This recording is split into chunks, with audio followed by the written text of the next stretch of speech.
Okay, everybody, we're going to jump right in, chapter 27. And so we left off, everybody was talking about going to rally for marriage for gay, straight, lesbian, transgender, bi, it doesn't matter. This was the rally that they were talking about going to. Chapter 27. I told Zoe I wanted to go to the rally, and I decided I had to mention it to my friends. None of them said they wanted to come, but they seemed to have accepted that this was my thing now. We did see Tyler and June at the rally for a minute. June looked a little surprised to see me. Then we got separated in the crowd. The rally was exciting. I had never been to anything like that. Zoe and I were both hoarse from screaming afterwards. June came up to me on Monday at my locker. My heart pounded, like always around her. So in case everybody or anybody forgot, she does have a little crush on June. She's so pretty, she said. I think crushes are cute, though, when you see people and they're kind of crushing. I think that's adorable. That's just me. And that's my sister. And we're good. How hard is it to turn phones off? My apologies. Okay. Tyler said you went to that school board meeting, she said. I nodded. Did you hear that Luke's parents are suing the district about the policy? So that's how everything changed. Luke's parents heard about the school board meeting when parents and kids tried to explain how bad it was. They took that and Luke's experiences and went to one of those big organizations that sue when people's rights aren't being protected. Because I had never heard of this, or paid attention, more likely, Mateo tried to explain to me how important these groups are. I guess they're pretty important. By the GSA meeting later in the week, Zoe had lots more details. There was a few new kids, so we started with introduction. Lopez seemed ready to make some other icebreaker comments to speech, but Zoe jumped in. Yeah, we're not having any of it. You can keep your school policy to yourself. I have really important news, she said, grinning. Luke, he was the last kid in the district who killed himself. His parents are part of the lawsuit against the district, along with Linda Mendezo's parents. The lawsuit says the policy makes teachers discriminate against kids for their sexual orientation and allows violence to happen. Period. Zoe passed around the minutes for the meeting with the policy highlighted. Staff shall remain unbiased. I read again. How weird that something so simple could cause so much pain. It didn't even sound evil. So they're going to have a trial, one of the new kids asked. I asked, picturing that too. No, Zoe said. The district is already trying to settle. Shell out some money to make it stop. But they also won't admit the policy is wrong or causing all these problems. She shook her head. Problems don't seem like the right word when kids are being tortured and killing themselves. Torture, a good word, said Nisa quietly. Sometimes I feel like a prisoner in the torture chamber called school. Only no one touches me. They just use words. And how does that make you feel? Asked Lopez. Everyone ignored her. We gave Nisa a group hug. Sounds like we should be suing the district, said Tyler. Maybe, said Nisa, and bit her lip.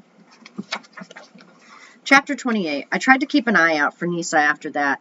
She was one of those little freshman girls whom you normally didn't notice as they scurried past. A week later, I saw Zoe chatting with her by her locker. Zoe waved me over. Guess what? She did it. She really did.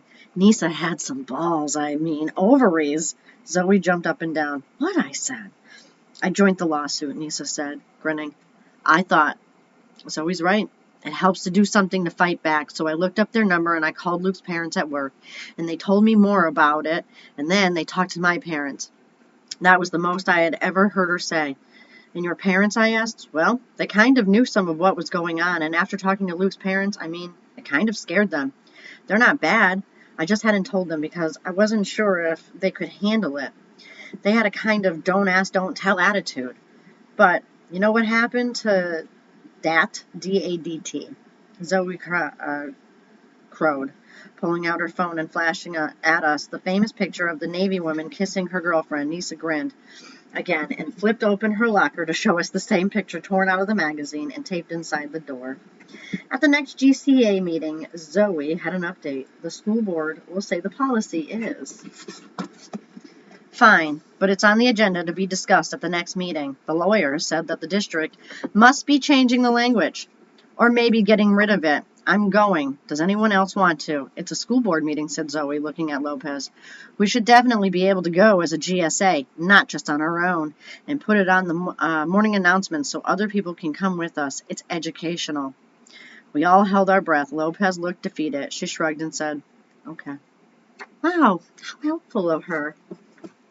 Chapter 29.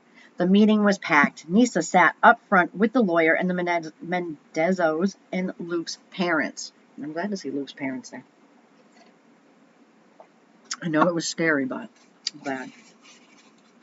Everyone was impatient as the school board meeting moved through all the boring stuff in the beginning. Then the school board proposed new language for the curriculum policy addressing sexual orientation. The board proposed the policy now read, teachers and staff shall not share their personal opinion about inflammatory topics in the course of their school-related duties. I beg your pardon. Now we have a very short time for discussion. Miss Walton was the first to talk. Making any change to this policy at all is just giving in to the gay activists in our school. It encourages them to continue to try to recruit other children using their homosexual clubs, she said. I'm sorry. That is the stupidest thing I've ever heard, but okay. To each their own. I wonder what reality she was living in. Amen, sister. Amen. Did she even know what a GSA was? Then one of the lawyers for our side spoke next.